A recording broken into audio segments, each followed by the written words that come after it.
president of the Commonwealth Medical Association, but you've been associated with the IMA previously. Really, none of these organizations have come out and spoken about this rot. Are we to believe that the government was sleeping, the MCI was sleeping, some of its people, the IMA was sleeping, everyone has been sleeping all this long? Well, let me explain to you the situation. You are telling the half the truth all the time. Medical Council of India is an autonomous body. Way back in 2001, when the same Doctor Ketan Desai was removed from Medical Council of India by the High Court, the Supreme Court appointed a 3-member watchdog committee which was supposed to be sitting there in every activity of Medical Council of India, that is all the meetings of Medical Council of India, and also sending report to the Supreme Court every few months. And I don't know whether you know about it or not, they have sent 3 reports to Supreme Court of India during their stay in Medical Council of India for 8 years. Then why is it, sir? Why is it that this scam of crores has unfolded only now? Why have we not come to know? Because I have been listening to all these lunatics, asylum, all these things I have been listening to. So please listen to me also when I am telling the facts. I am not talking fiction. 8 years they sat in the Medical Council of India. That watchdog committee, amicus curiae was Mr. Harish Salve.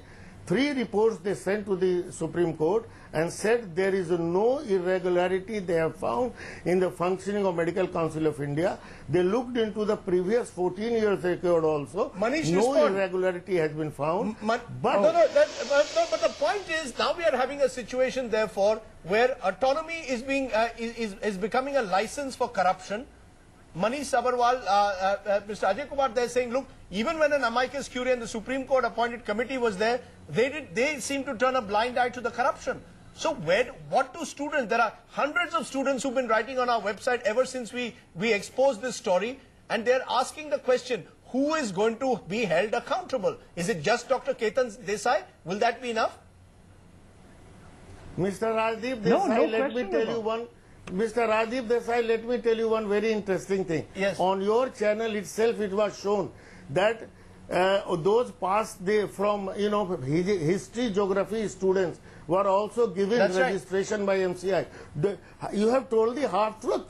It was the Supreme Court of India. These students went to Russia to study there with all these degrees, and from there they came back. That time I was in the Executive Committee of Medical Council of India. Medical Council refused it, but the Supreme Court directed the Medical Council of India to give Mr. Kumar, you're making a serious charge. You are saying these people. You're saying the Supreme Court is compliant in some way in this corruption. Respond to that, Mr. Sabharwal.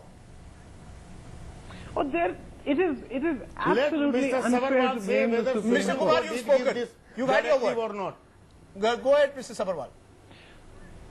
Yes, the Supreme Court is not responsible for the mess Medical Council of India has made of Indian education in medicine. We only have 28,000 doctors a year. For a country like India, that is a crime. He has been extracting, this organization has been extracting rents from legitimate institutions. Doctors are a noble profession. It's time to end this raj of corruption, this raj of random, arbitrary lack of transparency in medical education. We need a new regulator. We have to architect the new regulator so it does not become the old regulator. And we need to recognize that we need to expand quantity in this country without sacrificing quality. Quantity and quantity are not the contradictory objectives that Medical Council has made them out to be in their self-interest. You know, even as you say that, Manish, talk about an umbrella regulator. Isn't the problem at this stage also that there are far too many organizations? There are so many layers, and that's perhaps one of the reasons why a scam of this magnitude has come out in the first place. Well, yes, I mean, a slave who has 3 masters is free. So we need to make sure that there is accountability at a certain level in the government for supervision of education regulators. But Manish, sorry to interrupt. You're saying accountability. What about the ministers? Are you saying the health ministers are blameless? Whether it was Dr. Ramadas, whether it's Ghulam Nabi Azad or the previous ministers under whom Ketan Desai flourished? Do you really believe that the government will genuinely allow an independent regulator to function? Well, I think the biggest lesson from vertical regulation of education is that it doesn't work. So we need to move to an umbrella regulator who is not hijacked by the vertical.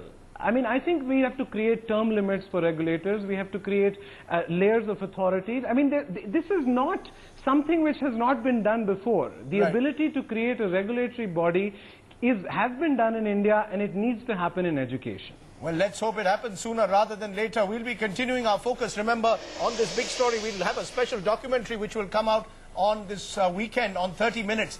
The scam in the Medical Council of India. It's an investigation we'll keep tracking. Appreciate your joining us. And if you, the viewer, have any details, just come into ibnlive.com, send us your comments, and we'll take them up. If you know of any lapses in the Medical Council or the Dental Council of India as well.